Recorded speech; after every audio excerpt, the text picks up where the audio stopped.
அஸ்ஸலாமு அலைக்கும். இஃப்தாருக்கு எது பண்ணுறோமோ இல்லையோ வீட்டில் கண்டிப்பாக ஜூஸ் ப்ரிப்பேர் பண்ணி வச்சுருவோம். மற்றது கூட ஷாப்பில் வாங்கிக்கலாம்னு தோணும். அதுவும் டயர்டாக இருக்கும் போது மட்டும்தான்.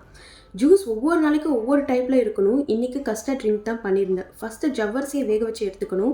இதுக்கு கடல் பாசியும் தேவைப்படும். அதுக்கு கடல் பாசியை நல்லா ஊற வச்சு நல்லா குக் பண்ணி எடுத்துக்கிட்டேன். கடல் பாசி கொஞ்சமாக சேர்த்துக்கோங்க. இந்த மாதிரி ட்ரிங்க்ஸில் கடல் பாசியை ஆட் பண்ணும்போது வாயில் வச்ச உடனே கரையணும். ஸோ கொஞ்சமாக ஆட் பண்ணிக்கோங்க.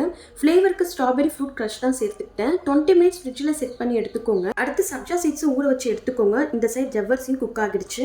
ஜவ்வரிசி குக் ஆகின பிறகு ஃபில்டர் பண்ணி அப்படியே விட்டுறாதீங்க, ஸ்டிக்கியாக இருக்கும். ஸோ நார்மல் வாட்டர் ஆட் பண்ணிக்கோங்க. அப்போதான் ஒன்னோட ஒன்று ஒட்டாமல் இருக்கும். இப்போ இஃப்தார் ட்ரிங்க் பண்ணுறதுக்கு முக்கியமான ஸ்டெப், 3 கப் அளவுக்கு பால் எடுத்துருக்கேன். 1 டேபிள் ஸ்பூன் ஃபுல்லாக கஸ்டர்ட் பவுடர் சேர்த்துக்கோங்க. அடுத்து மில்க் மைட் சேர்த்துக்கோங்க. மில்க் மைட் சேர்க்கும் போது சுகர் எதுவும் ஆட் பண்ணணும் அவசியம் இல்லை. மில்க் மைட் இல்லைனா மில்க் பவுடர் கூட சேர்த்துக்கோங்க. இப்போ லம்ஸ் இல்லாமல் நல்லா மிக்ஸ் பண்ணி விட்டுக்கோங்க. இப்போ ஸ்டவ் ஆன் பண்ணிட்டு குக் பண்ணி எடுத்துக்கோங்க. கஸ்டர்ட் பவுடர் சேர்க்கும் போது திக்காகுமே யோசிப்பீங்க. 1 டேபிள் ஸ்பூன் சேர்க்கறதால திக்காகிறதுக்கு வாய்ப்பே இல்லை. வீடியோவில் பார்க்குற மாதிரி தான் இருக்கும்.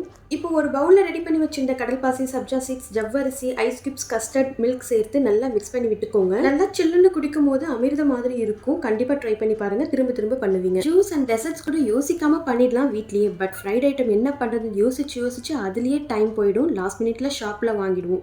டெய்லி ஷாப்பில் வாங்கினாலும் செட் ஆகாது இல்லையா? வீட்லேயே வடை பண்ணிடலான்னு வடைக்கு உளுந்து ஊற வச்சாச்சு. அப்போ உளுந்து அதிக நேரம் ஊற வச்சு கிரைண்டரில் தண்ணிக்கு பதில் ஐஸ் கியூப் சேர்த்து அரைச்சா வடை புசு புசுன்னு வரும்னு சொல்லுவாங்க. அப்படிலாம் பண்ணணும்னு அவசியமே இல்லை.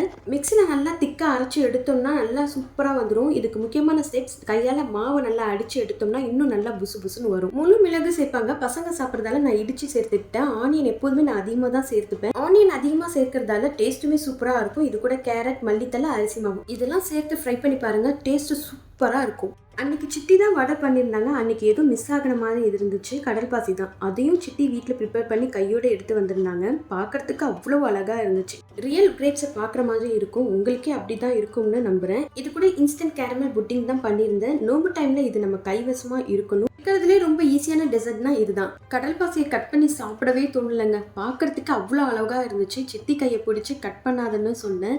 கொஞ்ச நேரம் அப்படியே இருக்கட்டும்னு சொன்னேன். வேற வழி இல்லையே, கட் பண்ணி தானே ஆகணும். நேற்றுக்கான இஃப்தார் ப்ரிப்பரேஷன் இதுதான்.